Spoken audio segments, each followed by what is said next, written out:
درود بچه ها. تو کانال نابالیسم مدرن عرفان شمنیسم کاستان دارو بر اساس آموزه های دونخوان در یک چارچوب فنی معرفتی مورد بررسی قرار میدیم.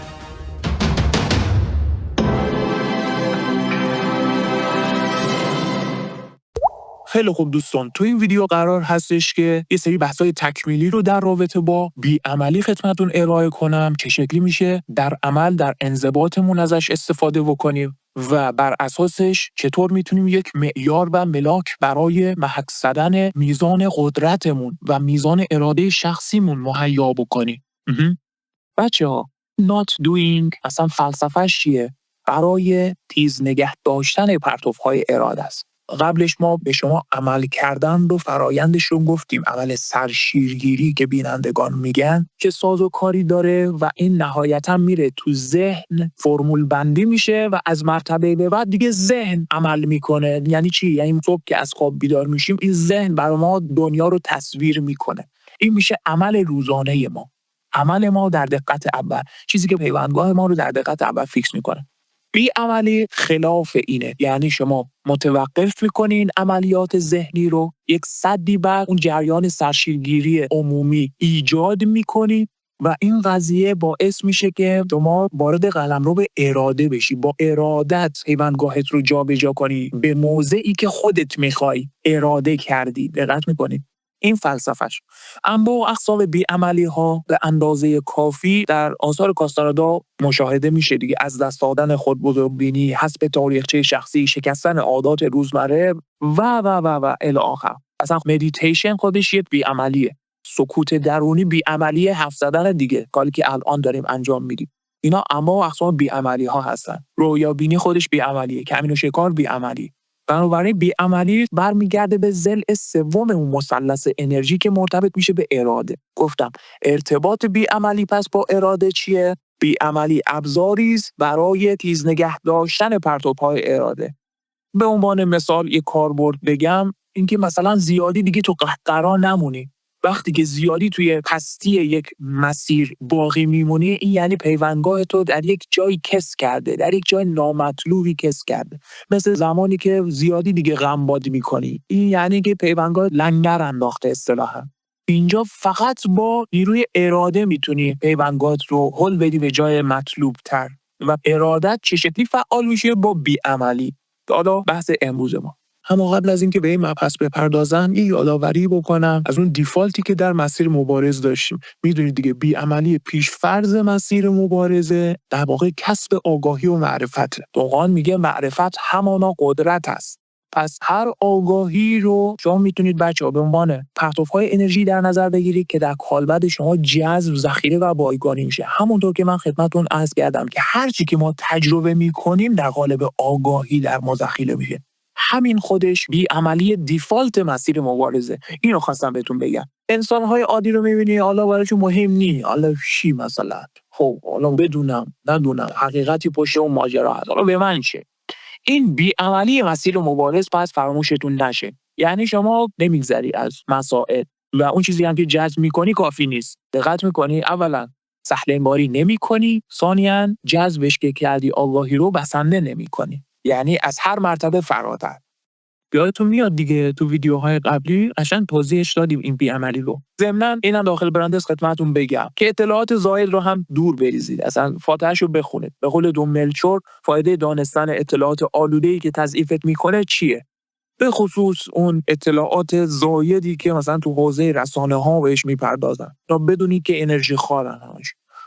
یا عرض به خدمتتون، دونخوان هم به نوعی اشاره میکنه دیگه، فایده دانستن همه چیزهای بی اهمیت چیه واقعا. پس از مرتبه‌ای که این متدولوژی رو لحاظ میکنید در مسیرتون، به مرتبه میرسید که بهش میگیم وضوح یا کلاریتی و مرحله گذر از دانستگی فرا میرسه که از اون نقطه آزادی رو به طور چشمگیری تو زندگیتون احساس خواهید کرد. جناب کریشنامورتی و اندازه کافی تو این حوزه صحبت کرده، به طور مبسوط توضیح داده. یعنی دیگه همه چی واضح میشه برات دیگه. این موضعی هستش که خیلی نزدیک جایگاه بی‌ترحمه و از اونجا یک لول با جایگاه معرفت خاموش فاصله خواهید داشت. یعنی به اصطلاح معرفت خاموش در دسترس قرار خواهد گرفت. خیلی خوب، باز قبل از اینکه به موارد بی‌عملی من بپردازم براتون، من میخوام یک فرمول برای تقریب زدن اراده بهتون بگم. یک حالت خاص بی‌عملی هست. اینو دوست دارم با مثال براتون بگم که قشنگ براتون جا بیفته. یکی از بچه‌ها سوال کرده بود جلسات پیش دیگه، قضیه جنسی بود. گفتش که آقا من باید مبارزه کنم، مثلا 24 ساعته من کل زندگی رو بذارم کنار، فقط مبارزه کنم، یا آقا من میخوام جلوگیری کنم از تحقیر جنسی. 24 ساعته فقط میخوام این کارو انجام بدم. آیا این یک استاندارده؟ حالا درست و غلط که چی؟ آیا این یک چیز مطلوبه در مسیر مبارزه؟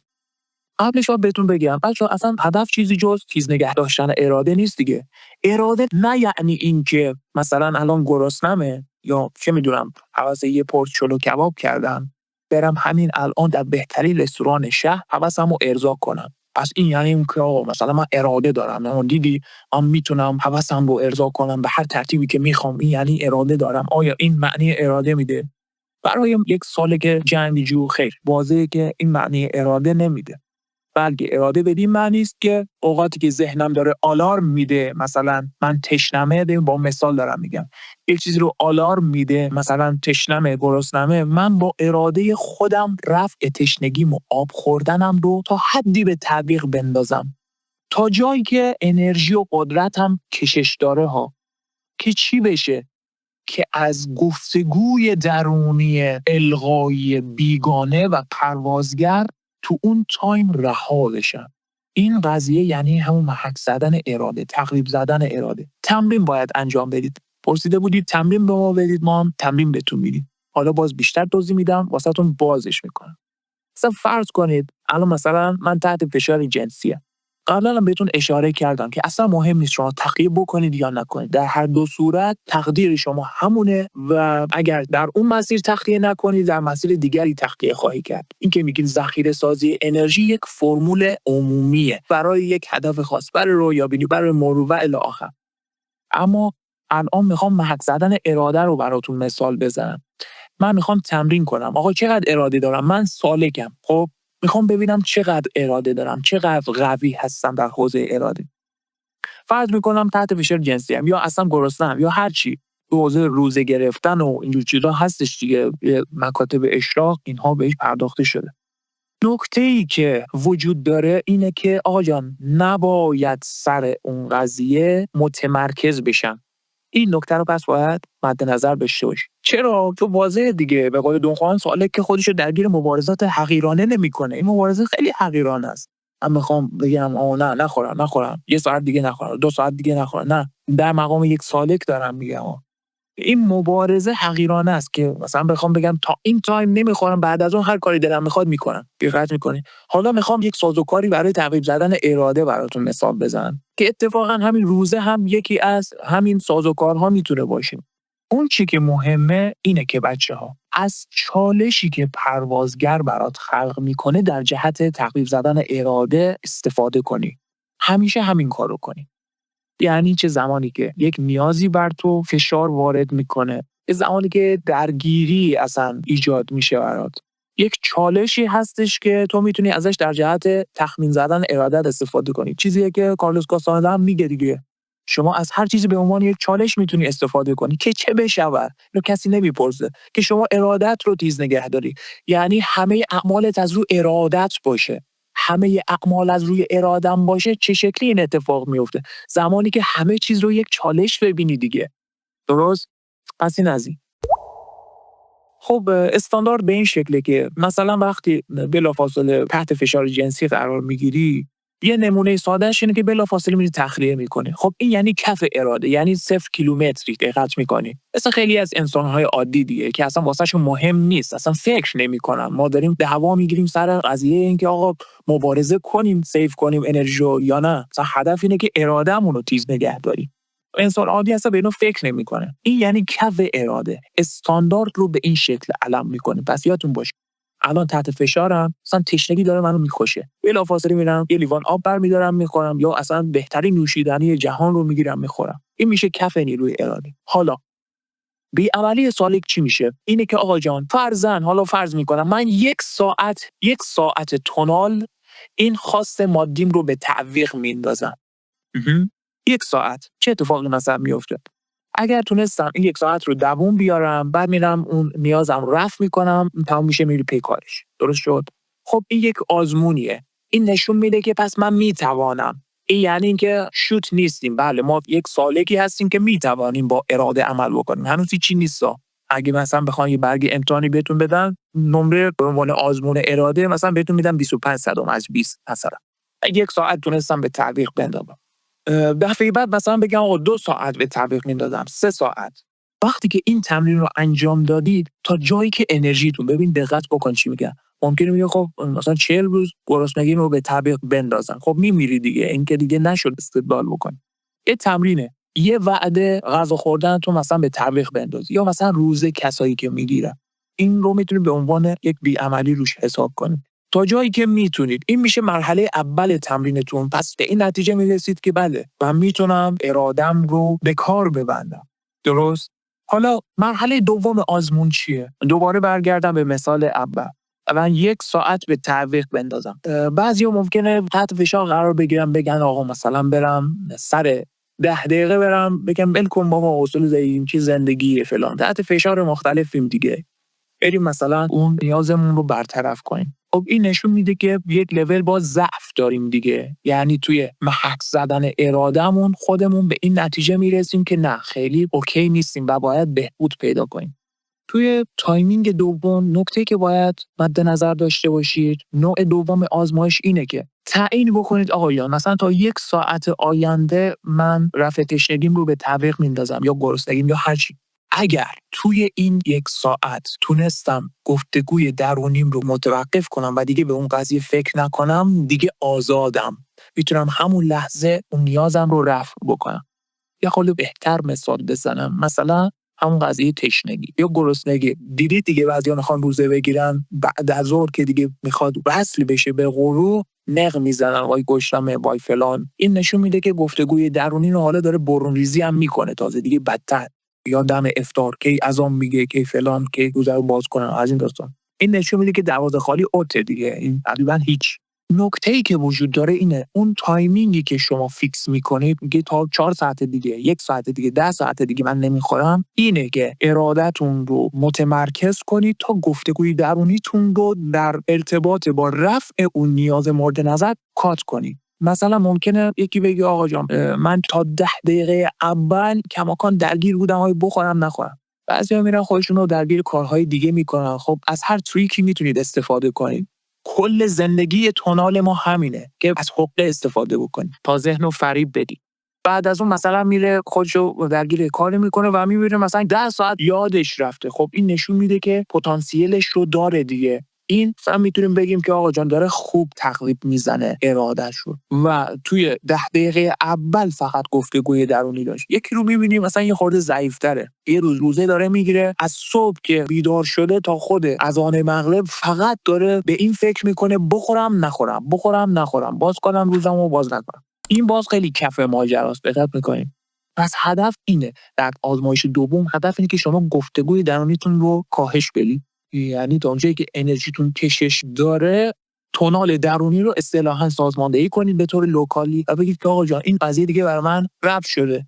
من تا ساعت 5 بعد از ظهر اصلا تخلیه نخواهم کرد فرضاً، یا تا 1 روز تخلیه نخواهم کرد. تا مدت اون 1 روز دیگه بهش فکر نمی‌کنی. وقتی به این نقطه رسیدی، یعنی تو با ارادت عمل کردی. یعنی تو به ذهن دستور دادی برات بچینه برنامه ریزی. تو دیگه نمیاد هی سیخ نمیزنه، فرو نمیکنه، برو بخور، خواب تو سرت، مسخره بادیات چیه، نمیدونم، برو زندگی تو بکن اینا فلان. اینا همه فکر پروازگره دیگه. این قضیه باعث میشه که انسان عادی اصلا اراده نداره، واسه همینه دیگه، نمیدونه که چی کار داره میکنه. ولی این تمرینات همش مقدماتی هستن برای تیز کردن اراده. اصلا فکر کنم دیگه گرفتیم دیگه. مراد اینه که شما گفتگوی درونیت رو در ارتباط با اون قضیه مورد نظر قطع بکنید. حالا خیلی جالبه که بهتون بگم، به محض اینکه گفتگوی درونیتون رو کاملا قطع کردین، دیگه مختارین.